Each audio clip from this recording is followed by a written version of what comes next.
Donc ceci, c'est la troisième et dernière partie du deuxième chapitre relatif aux facteurs atmosphériques, rayonnement et température.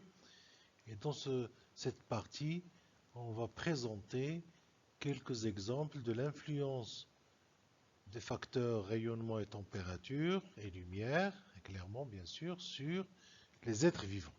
On va prendre des exemples aussi bien sur les plantes que sur les animaux. Alors, pour présenter ces aspects-là, tout d'abord, les facteurs température, lumière et rayonnement, ils vont avoir une action sur, étant donné qu'eux-mêmes sont caractérisés par une périodicité saisonnière et une périodicité journalière, on l'a vu dans la deuxième partie de ce chapitre, et là on va voir quel est l'impact de ces facteurs sur la périodicité saisonnière de l'activité des organismes vivants, des êtres vivants. Alors tout d'abord, on va étudier le repos pendant la saison froide. Vous savez que en hiver, pendant les périodes où il y a moins d'énergie qui est reçue par la surface terrestre et bien sûr de températures plus basses, beaucoup d'organismes ont du mal à s'adapter. Et bien sûr, parmi les formes d'adaptation, c'est justement d'entrer dans une phase de repos pendant la saison froide de l'année. La saison froide étant donné, c'est l'hiver. Alors, on va approcher ceci à travers des exemples qui touchent ces trois aspects. Tout d'abord, la dormance chez les végétaux. Les organes qui sont en dormance chez les végétaux, ce sont les graines. Et une fois formés, ils vont tomber au sol. Ils sont déjà en phase de dormance. Et bien sûr, les bourgeons, soit floraux, soit végétatifs, chez les plantes vivaces, bien sûr, et qui vont donc passer la période de l'hiver froide, mauvaise saison, sous forme donc de bourgeons. Deuxième aspect qu'on va rencontrer avec des exemples pris chez les insectes, c'est la diapause. Dia, c'est jour en latin, pause, c'est repos, c'est les jours de repos. Et enfin, on va voir l'équivalent chez les vertébrés, c'est le phénomène de l'hibernation, c'est-à-dire ça vient du mot hiver, qui consiste donc à des phases de repos pendant la saison froide de l'année chez les vertébrés. Quand je dis chez les vertébrés, c'est surtout les mammifères et les reptiles, dans lesquels on trouve le plus d'exemples de ces phénomènes d'hibernation. Alors, prenons le premier cas, la dormance des végétaux, les graines et les bourgeons. Alors, la dormance, c'est un terme qui regroupe toutes les formes de vie ralentie. Elle correspond à la période où, dans le cycle de vie d'un organisme, dans notre cas c'est un végétal, la croissance, le développement ou l'activité physique chez les animaux sont temporairement arrêtés. Donc cela réduit l'activité métabolique et aide donc à l'organisme à conserver de l'énergie. Donc dans le premier chapitre, on a beaucoup parlé de l'ours polaire, étant donné qu'il vit dans des conditions très difficiles, de froid, et il entre dans une phase en hiver de, de repos. Et là donc ce sont donc des phénomènes de dormance qu'on va étudier chez les végétaux. Alors, le phénomène de dormance il est caractérisé par trois phases. On va les voir, regardez, vous suivez avec le curseur. Première phase, c'est l'entrée en dormance, ou l'initiation, donc c'est le début. Généralement, c'est à la formation du bourgeon ou bien à la formation de la graine, il est déjà en phase de dormance. Il entre en dormance, il est initié pour ne pas se développer, les graines ne vont pas germer. Ils sont donc pendant cette phase.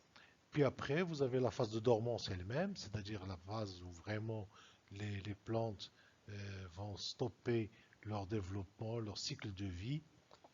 Et bien sûr, il faut un moment où cette dormante va être levée, c'est-à-dire où les graines vont se réveiller, si j'ose dire, et les bourgeons pareil, pour se mettre à se développer. Et ceci, on l'appelle le phénomène de levée de dormance, c'est-à-dire enlever, réveiller la plante, autrement dit. C'est ce qu'on appelle la sortie de dormance ou bien le post-dormance.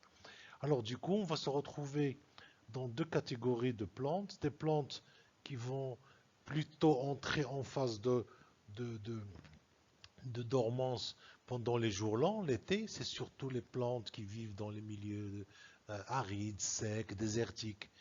Donc, pour éviter ces périodes de chaleur, de manque d'eau, ils vont être plutôt en dormance pendant cette période. Et bien sûr, vous avez toutes les plantes qui vivent dans les zones froides. C'est l'hiver qui constitue la saison la plus difficile. Et on va les appeler des plantes de jours courts. Les jours courts, on l'a vu dans la deuxième partie du cours, que en hiver, la durée du jour est très réduite. On a vu l'exemple avec Paris, où la durée du jour en plein hiver n'est que de 6 heures. À Marrakech, il est de 8 heures à 10 heures. Voilà.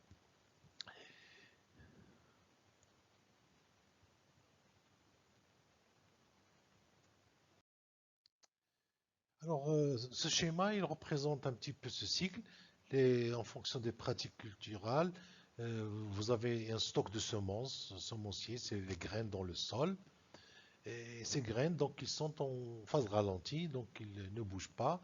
Et il faut qu'il y ait un phénomène de levée de dormance. Le phénomène de dormance, c'est quel est le stimulus, quel est le signal que la graine ou bien le bourgeon, il va recevoir et il va se mettre à germer. Donc la graine va donner, comme ici, une petite plantule.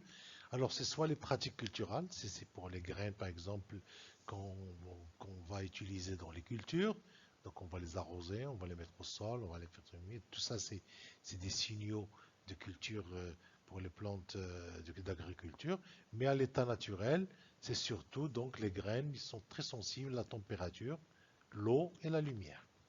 Donc en fonction de modifications. Et tous ces paramètres, ils sont gérés justement par l'énergie solaire et par la lumière et par les températures. Et l'exemple le plus frappant, c'est le froid, ce qu'on appelle le choc thermique. Beaucoup de graines, lorsqu'ils vont sentir le froid, ils vont commencer à germer. Et le froid, donc, est un stimulateur qui donne le signal à la graine comme quoi l'hiver vient de passer et qu'il peut se mettre à germer. Et imaginez des graines en automne, s'ils se mettent à germer, ils vont donner une petite plantule, mais dès que l'hiver arrive, il va être éliminé. Et bien sûr, les plantes, et pour éviter ceci, il faut qu'ils aient le signal justement de lever de dormance. D'ailleurs, dans nos expériences au laboratoire, quand on veut faire germer des graines, on les met dans un réfrigérateur. Ça donne l'impression à la plante que l'hiver vient de passer, voilà, le froid est déjà passé. Et dès qu'on les sort du réfrigérateur, ils vont sentir la température ambiante, la lumière, ils vont se mettre à germer sans aucun problème. Donc voilà une illustration de ce phénomène.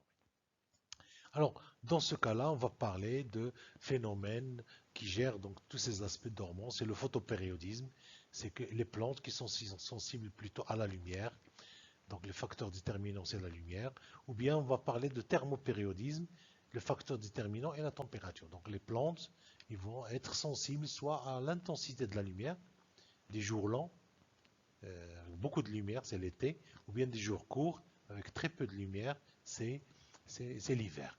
Ou bien la température, c'est pareil. L'hiver est froid et l'été il est chaud et les plantes sont sensibles à ces aspects-là. Donc le photopériodisme, c'est le rapport entre la durée du jour et la nuit, ce paramètre d'un facteur écologique, donc on l'a vu, qui joue le rôle prépondérant sur les végétaux bien sûr et les animaux aussi. Le thermopériodisme, c'est l'influence des changements de température bien sûr sur les plantes. Et vous avez des plantes, par exemple, le chou commun, Brassicaula, c'est une plante qui va être plutôt sensible aux basses températures. C'est pour ça que ce sont des cultures d'hiver. Deuxième exemple qu'on va prendre, c'est le phénomène de diapause des insectes. Alors diapause, dia c'est jour et repos c'est repos. Ce sont des phases qui sont euh, déclinées génétiquement chez beaucoup d'insectes, c'est-à-dire dans leur cycle de développement. Vous savez que les insectes, ils passent par plusieurs cycles, par plusieurs phases de leur cycle de développement. Ils ont un stade larvaire, puis après, c'est généralement un ver ou bien une larve. Et bien sûr, après cette période, il y a une phase de lymphe ou bien de chrysalide, lorsque l'insecte va s'enfermer dans un cocon pour se protéger. Et bien sûr, après, vous avez le grand phénomène de transformation, de métamorphose qui se produit, et vous avez la sortie d'un adulte qui va se reproduire, il va donner des œufs, ces œufs ils vont éclore et donner des larves, et le cycle est bouclé. Or, dans ce cycle, on remarque que ce soit l'adulte, que ce soit la larve, ils sont exposés à la nature, ils sont exposés aux conditions naturelles. Sauf la chrysalide, période de métamorphose, qui est protégée. Et justement, c'est le moment de l'année où les insectes ils vont se mettre en phase de repos pour se métamorphoser. Et bien sûr, cette période, il coïncide aux conditions de la fin de l'automne et de l'hiver. Bien sûr, c'est l'inverse dans les climats arides. Dans le Sahara, bien sûr, la diapause elle est plutôt induite par les jours longs, alors que dans les climats froids, tempérés, la diapause elle est induite par les jours courts, c'est-à-dire de l'hiver. Alors bien sûr, la levée de diapause, là encore, il est déterminé par la photopériodisme et le thermopériodisme, comme on l'a vu chez la dormance des plantes. Donc voilà un exemple avec un cycle d'un papillon. Donc voilà, vous avez la larve, vous avez les œufs d'abord, qui sont pondus par un adulte. Les larves, ce sont des chenilles, des vers, puis après ils s'enferment dans un cocon, et c'est la nymphe, la chrysalide. Et ce stade chrysalide, c'est le moment choisi par l'insecte pour passer en phase de repos. On peut le voir ici chez le cycle plus complet. Vous pouvez le voir, donc l'œuf qui donne de la larve, l'arbre le pull, puis après la diapause, elle est là. C'est la période chrysalide. Et après, vous avez l'émergence et le développement. Donc on voit comment les insectes ils choisissent la période de diapause pour boucler leur cycle et se protéger contre le froid. Et ils sont en vie ralentie, bien sûr, pendant ce moment-là. Alors, dernier exemple, c'est l'hibernation des vertébrés. Donc là encore, c'est une hibernation. On a déjà expliqué ceci avec l'ours polaire. Donc c'est une phase d'hypothermie régulée, c'est-à-dire l'organisme il fait baisser sa température pendant cette période. Bien sûr, l'environnement général il est froid, il y a moins d'énergie, il y a moins de nourriture et les animaux ils préfèrent donc se protéger. Ils vont s'enterrer, ils vont aller dans des galeries creusées dans la terre et ils vont passer l'hiver et vivre en vie ralentie. Et bien sûr, ils vont vivre sur les réserves qu'ils ont constituées pendant la période favorable. Alors, beaucoup de réserves de graisse, il assure justement à ces organismes de passer cette période très difficile. Donc, là encore, c'est la photopériode et la thermopériode qui déterminent ce cycle de phase d'activité et phase d'hibernation chez les vertébrés. Et voilà une petite image d'un ours brun qui est enterré, donc il va creuser dans la terre une petite tanière qui est protégée de l'extérieur et il va s'endormir et vivre au ralenti, il va faire baisser son rythme cardiaque, il va faire baisser sa respiration pour pouvoir passer ce... Ici un autre exemple avec une tortue, donc là encore, il va s'enterrer dans le sol, se protéger du froid, de l'hiver, et il va passer tout l'hiver enterré dans le sol jusqu'à ce que les conditions deviennent plus favorables au printemps. Il va se réveiller et reprendre son activité normale. Et bien sûr, c'est à ce moment-là où il aura à manger, il aura beaucoup de ressources pour vivre. Alors, ces activités de migration des oiseaux, ils sont aussi déterminés par la photopériode. Les oiseaux, toutes les études l'ont bien montré, ils sont sensibles au cycle de la lumière, de la durée du jour, l'intensité, la température bien sûr. Et vous avez le résultat, c'est la possibilité de migrer. Alors les oiseaux, plus que les mammifères ou les reptiles, ils ont la possibilité de voyager très très loin et de quitter complètement les lieux où il fait très froid. Donc ils ne sont pas obligés de faire de l'hibernation, mais ils font de la migration. Donc ils quittent. Alors c'est généralement dans l'hémisphère nord, ils vont des latitudes élevées vers des latitudes plus basses, par exemple entre l'Europe et l'Afrique du Nord ou le Sahara. Et c'est l'inverse, dans l'hémisphère sud, ils remontent plutôt vers les zones tropicales et équatoriales, et puis après ils redescendent vers les zones de l'extrémité, par exemple en Afrique du Sud. Donc voilà les migrations des oiseaux. Et sur cette image, vous avez toutes les voies de migration.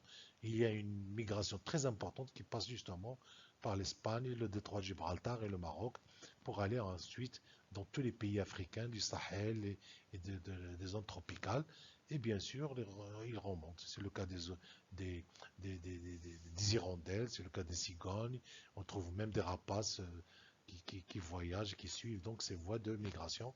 Dans la région méditerranéenne, vous en avez aussi par le voyage la Tunisie et l'Italie. Vous en avez aussi à travers la Crète, la Grèce et l'Égypte. Puis après, vous en avez dans le Moyen-Orient, la Syrie, la Palestine et l'Égypte, pour aller après dans l'Afrique.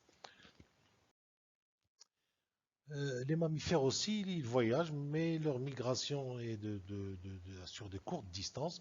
Et parmi les migrations les plus célèbres, c'est la migration des gnous.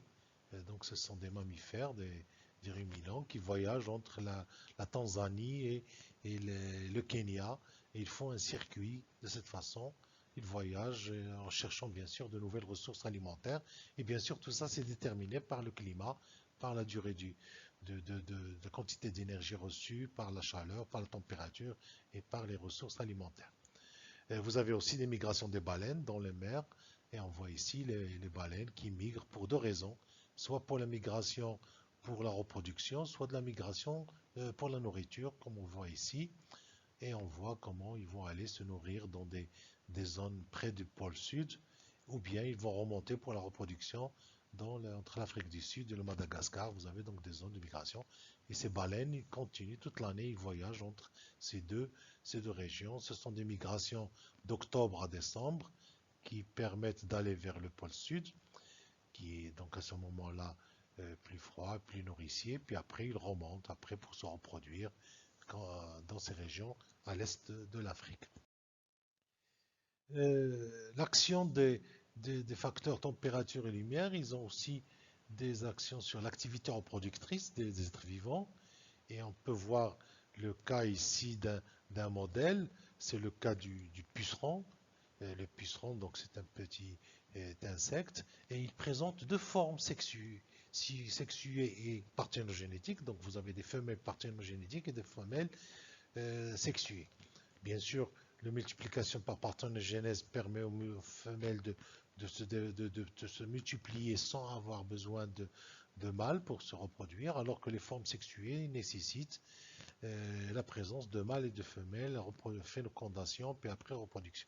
Alors ce qu'on remarque, c'est que les formes parthénogénétiques sont concentrées surtout pendant toute l'année, l'été, après la fin de l'hiver, donc tout l'été jusqu'au début de l'automne, printemps et été, donc les phases favorables au développement, il y a à manger, et bien sûr, les espèces ne vont pas retarder leur multiplication par la multiplication sexuée.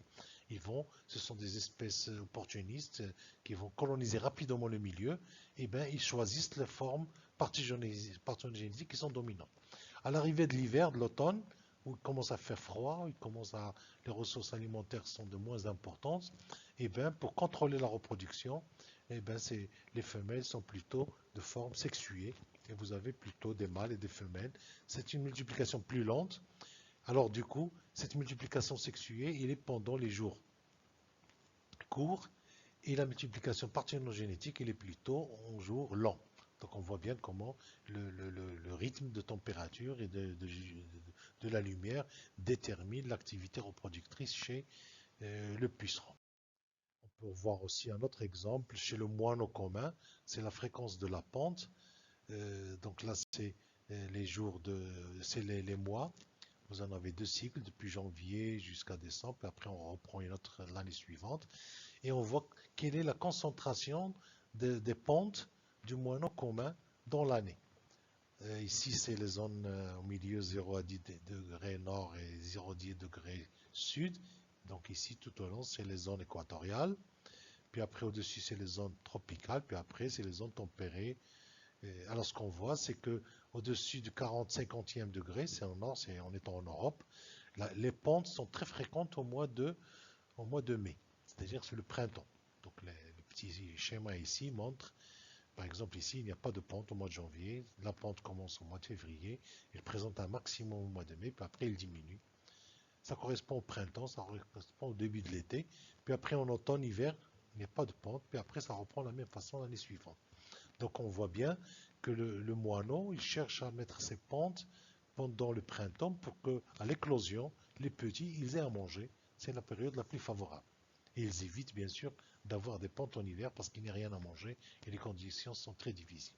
Quand on descend plus au sud, en allant vers l'équateur, eh bien, on a tendance plutôt à ce que les pentes sont étalées sur toute l'année.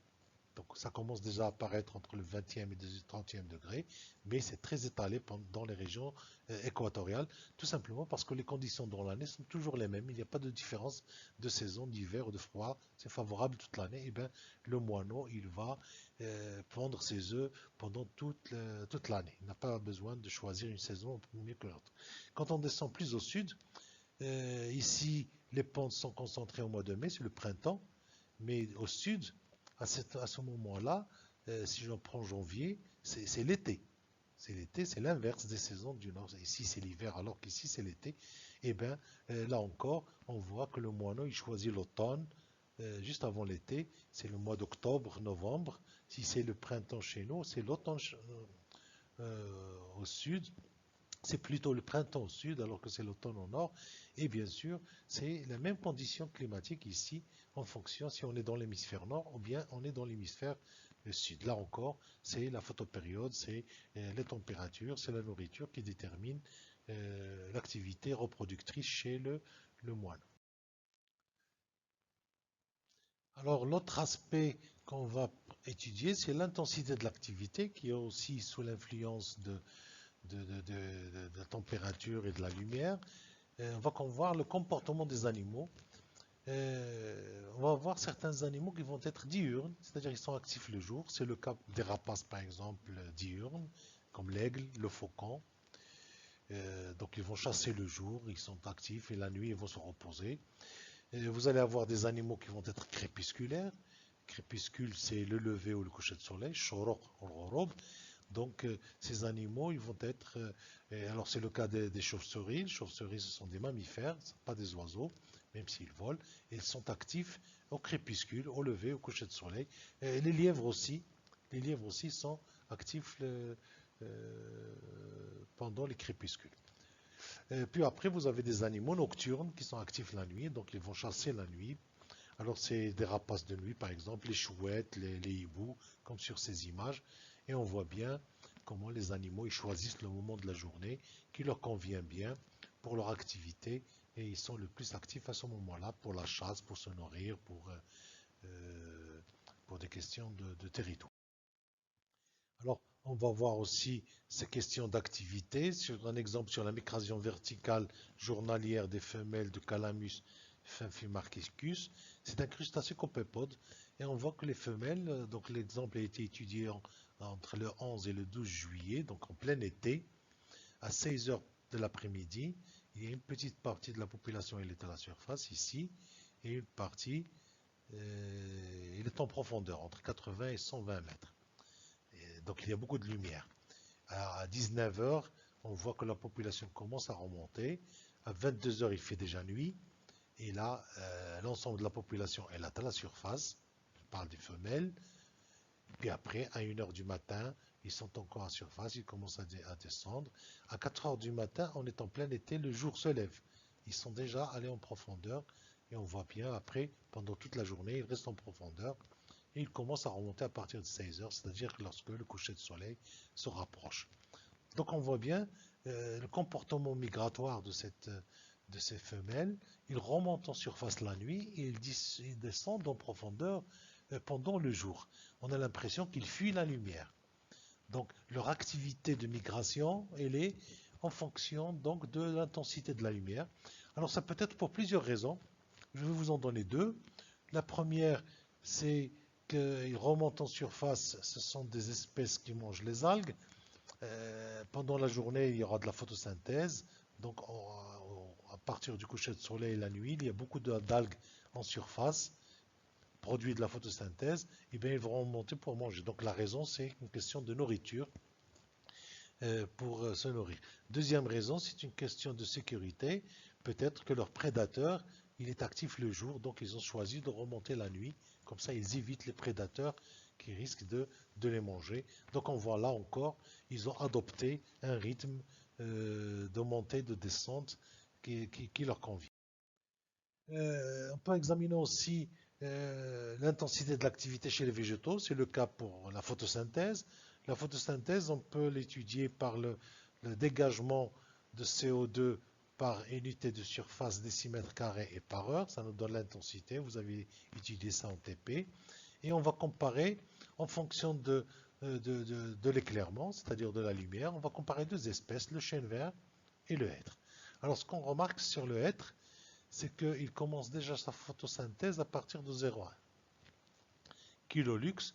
Et on a adopté ici une échelle logarithmique pour ne pas avoir des échelles trop grandes et des schémas trop grands. Donc à 0,1, le hêtre il est déjà en train de faire de la photosynthèse. Alors que le chêne vert ne commence qu'à 0,8 kilolux. Donc le hêtre, il est capable de faire de la photosynthèse avec très peu de lumière, très peu d'éclairement. Puis après, toutes les deux, au fur et à mesure que l'intensité de la lumière augmente, ils augmentent. Mais le chêne vert, lui, il va augmenter très vite et produire beaucoup d'activités photosynthétiques.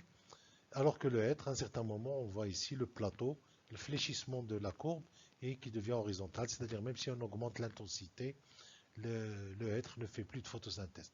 Alors, si on compare le chêne vert et le chêne vert, c'est une espèce qui demande beaucoup de lumière. On voit que plus vous augmentez la lumière, plus il fait de la photosynthèse. Il ne fait pas de photosynthèse à moins de 0,8 parce que ce n'est pas suffisant. Alors que le hêtre, on l'appelle une espèce d'ambre, c'est-à-dire qu'il est capable de faire de la photosynthèse avec très peu de lumière. Donc, le chêne vert, on va l'appeler une des espèces héliophiles. Donc, il fait partie des espèces héliophiles.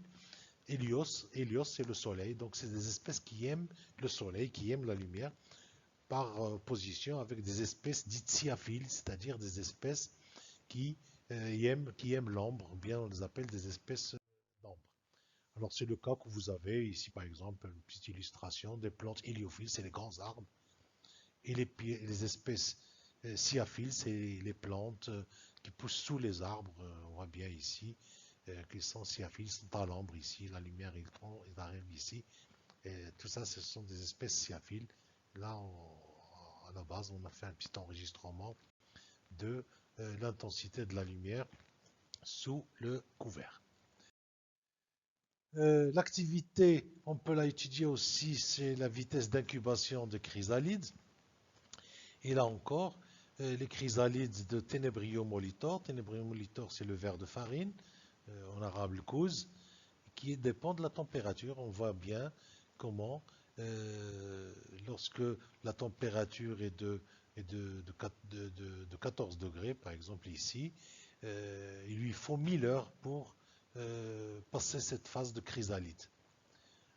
Si j'augmente la température, au fur et à mesure que j'augmente à 20 degrés, il ne lui faut que 300, c'est-à-dire 300 heures, et il va passer sa période de chrysalide et ainsi de suite. Puis après, ça va se stabiliser à partir de 26 degrés, 25 degrés, pour rester constant vers 200 heures, c'est le minimum. Donc on voit bien que la température, il active le développement pour vraiment accélérer le cycle de développement de ces insectes. C'est la vitesse de croissance qu'on vient de voir. Alors, dernier point qu'on va voir, c'est la question de répartition.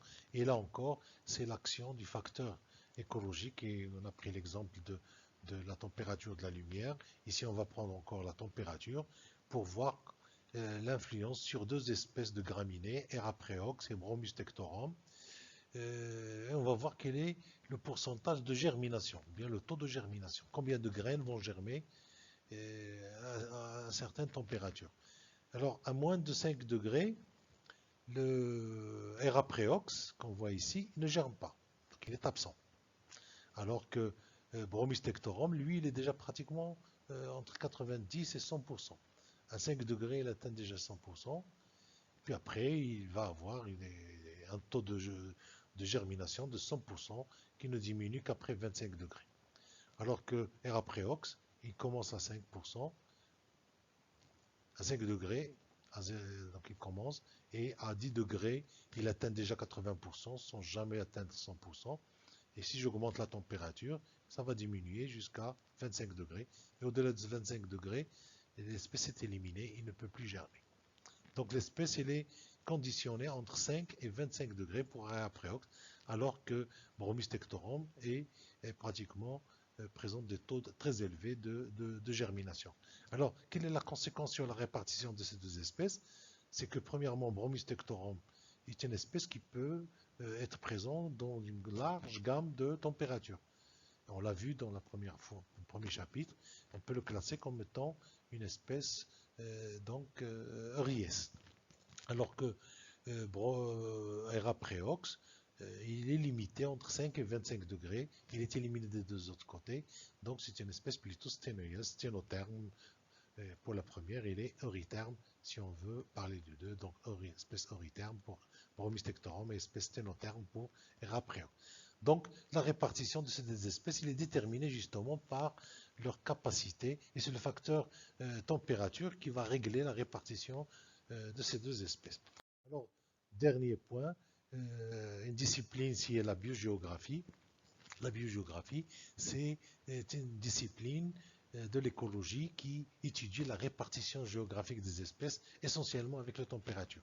Et sur cette carte de toute la planète, de toute la Terre, on voit des ceintures de végétation qui sont déterminées par la température. Ici le froid, ici moins froid tempéré, le monde méditerranéen, les régions sahariennes, les régions tropicales, les régions équatoriales, etc. Et chacune avec sa végétation. Alors un dernier point, c'est la chorologie. C'est une partie de la biogéographie, c'est une discipline écologique aussi, qui étudie l'aire de distribution des êtres vivants. C'est l'étude explicative en fait de la répartition géographique des espèces vivantes et leurs causes. Par exemple, est-ce que c'est le froid, est-ce que c'est l'isolement géographique, ou bien est-ce que c'est des facteurs de dissémination de l'espèce, par exemple des animaux qui sont responsables ou pas. Donc voilà pour ce chapitre, c'est la fin.